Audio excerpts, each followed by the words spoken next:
二哥哥，我还是厨，真的，我是第一次，我只同你一个人做。蓝忘机这才明白他方才口不择言的可能是什么意思，有一点微妙的不高兴。魏无羡看他神色变了，以为他不相信，拿腿去缠他的腰，委屈道：我连姑娘的手都没牵过，蓝湛，我只给你一个人，第一次给你，以后每一次都给你。还敢提姑娘？但好在认错及时，态度端正。蓝忘机轻吸了一口气，把陈年老醋压下。魏婴，看着我。欢迎加入本频道会员，听完整版故事。韩光俊，我是不是被你弄坏了？并未。是吗？你明明做的那么狠。我看看。什么？魏无羡七手八脚的挣脱蓝忘机的怀抱，往床里缩去。看什么看？我开玩笑的。蓝忘机不答，从床头暗盒里取出一盒药膏。他自然知道魏无羡没有受伤，今时今日他不可能弄伤他，但是当年不仅伤着他，还全无经验，不知用药。蓝忘机一直十分歉疚，所以现在蓝忘机特别想为魏无羡上一次药。魏无羡震惊了，这是要上药吗？上什么药？给那处上药？不要，这太羞耻了。魏无羡的第一反应是逃，被蓝忘机一个眼神定在原地。蓝忘机淡声道：魏婴，别动。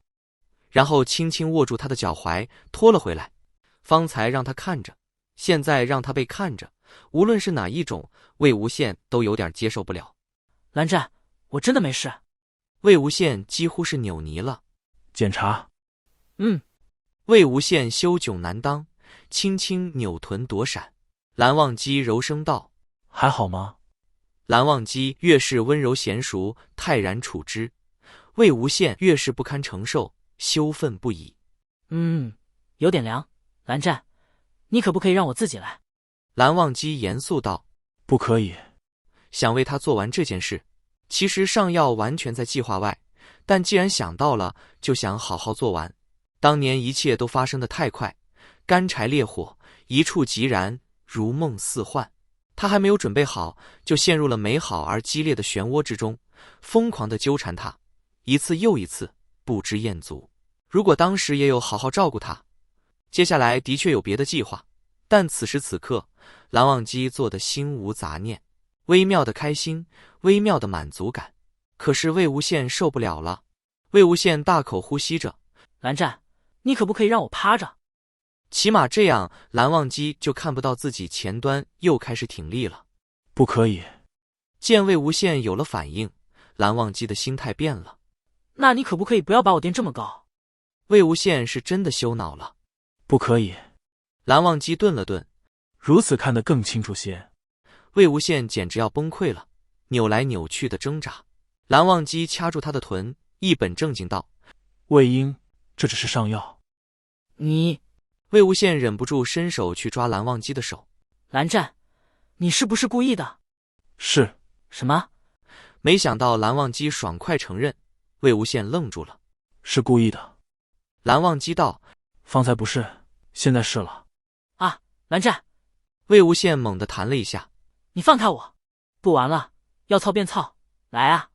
蓝忘机似乎笑了，拿过上挂在魏无羡一只手腕上的抹额，一圈一圈将魏无羡紧紧绑在床头。魏婴，姑苏兰是抹额，意欲归属自我。蓝忘机又低又瓷的声音，听得魏无羡耳根发麻，心下酥软。唯有在命定之人、倾心之人面前，不必有所归属。蓝忘机俯下身，轻咬魏无羡的唇，在他唇上轻声道：魏婴，你是我得命定之人，倾心之人。蓝忘机抬起身，眼里柔光融融，看得魏无羡心跳怦然。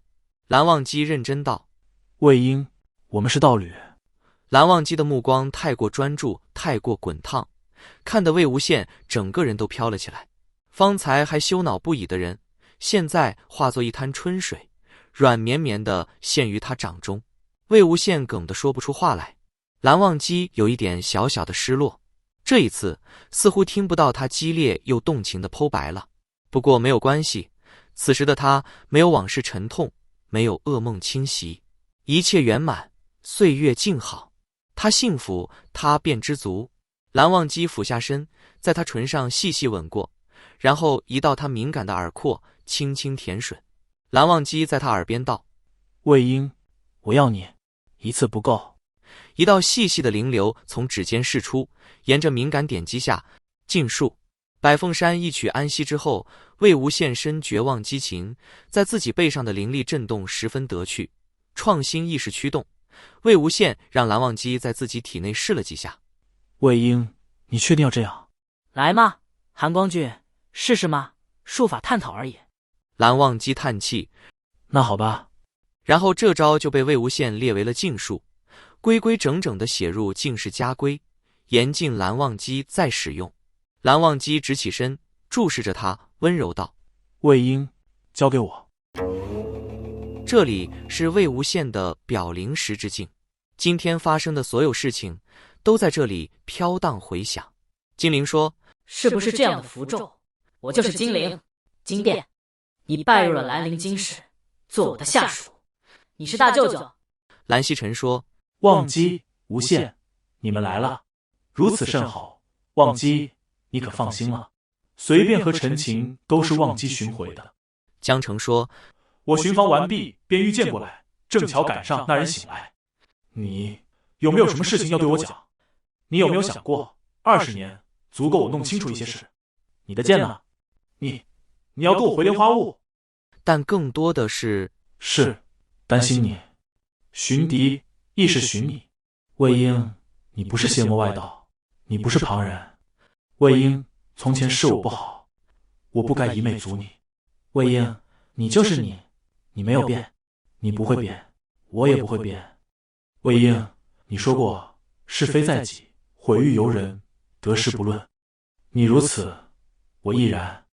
魏婴，对我来说，风光无限的是你，跌落尘埃的也是你，重点是你，而不是怎样的你。